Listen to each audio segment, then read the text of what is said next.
Hey, Pete here. Just been reading some of my book that I've had published recently, and I want to say thanks again to Michelle Watson from Break Free Publishing Forever for helping me to publish the book.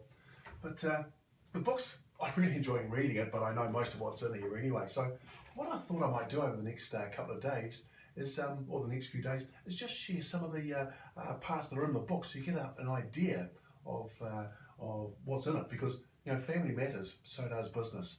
And the whole idea of writing the book is to ensure that if you're running your business, you can also keep your family together. Or if you're running your family, that you make enough money in your business that you can keep the family going as well.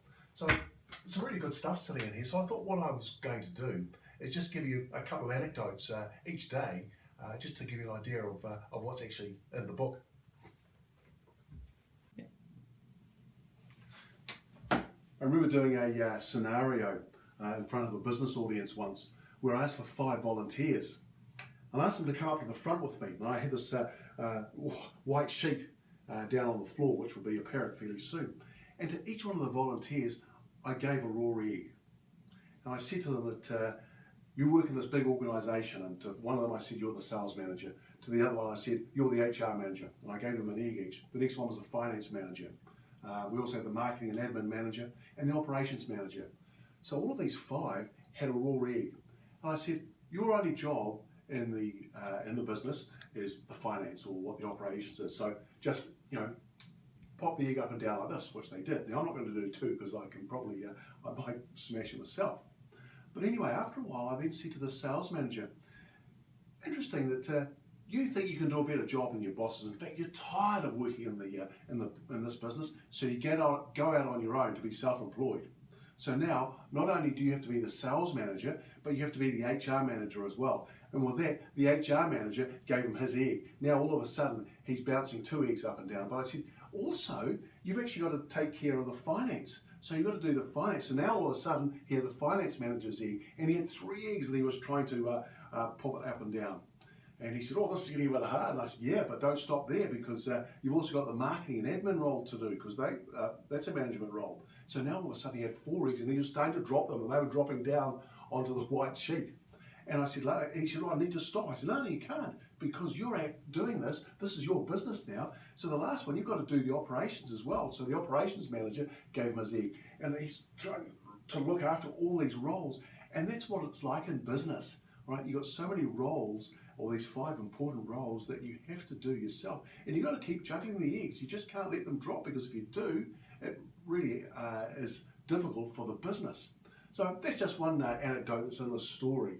So if you're running your family, running your business, there's always lots of eggs to juggle, right? And you've got to keep managing them. And the important thing is, if you're having difficulty managing them, then bring someone else to give you a hand, because you can't do it all by yourself. Cheers. Michael, our middle son, he was forever getting into trouble. He was just one of those kids that was just always pushing the boundaries. And it wasn't naughty stuff, it was just stuff that he was getting into trouble with. Like, we'd asked him to come home by dinner time at 5 o'clock. He was still out playing with his mates, and by 6 o'clock we had to go out and send a search party to find out where he was.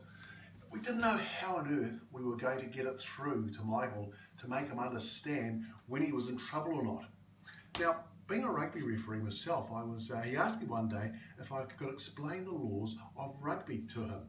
So I said, yeah, that's fine. So I got out a rugby field like this and started to explain what happens with rucks and mauls and tackles and where the players went. And all of a sudden, Michael understood that. And I thought to myself, hey, here's the idea that we can help him know when he's good or when he's really pushing the boundaries. So we kept this rugby field up here, and we had a magnet as a rugby ball, or a rugby ball as a magnet. And what we would do is that we would say to Michael that, if the rugby ball's in the middle of the park, then you're good, you're going really well. But if the magnet, or if the rugby ball is getting towards the 22s like that, then you're probably pushing the boundaries a little bit too much. So Michael understood this. And then I said to him, however, if you're getting into the 22, or you're getting towards the goalpost, then something's seriously gone wrong, and you need to have meaningful dialogue with Mum and I. And Michael would sometimes come along and see the magnet near the goalpost. He realised that he had been doing something wrong, and he was heading for the hills. It was really interesting though, that quite often he would come in during the day just to see where the magnet was. And it was just a really easy way for him to understand if he was doing things right or wrong, or if he was pushing the boundaries a bit too much like he was doing. His brother or sister sometimes, just to wind him up, would actually start pushing the rugby ball across towards the goalpost, and Michael could never understand why that was happening. But if it was his mother or I who would push that across to the 22 or the goalpost, the other kids would actually come along and put it back so Michael wasn't getting into trouble. And it was just a really foolproof way for us to help Michael understand whether he was pushing the boundaries too much or not. And it's just one of the ideas that you can utilise into your family life, just to help your kids understand where they're going right, but also where they're going wrong. It's really visual and easy to understand. These are just a couple of ideas from the book today that I thought I'd share with you.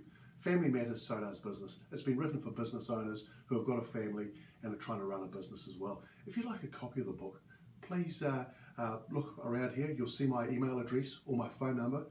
Give us an email, give us a call. I'm more than happy to send you a free copy of the book. You don't have to pay for postage. I think it's about £7 or something. But once you do that, I'll happily send you a copy of the book, and I'd love to have any feedback. So just have a look around here and you'll see the email and the phone number.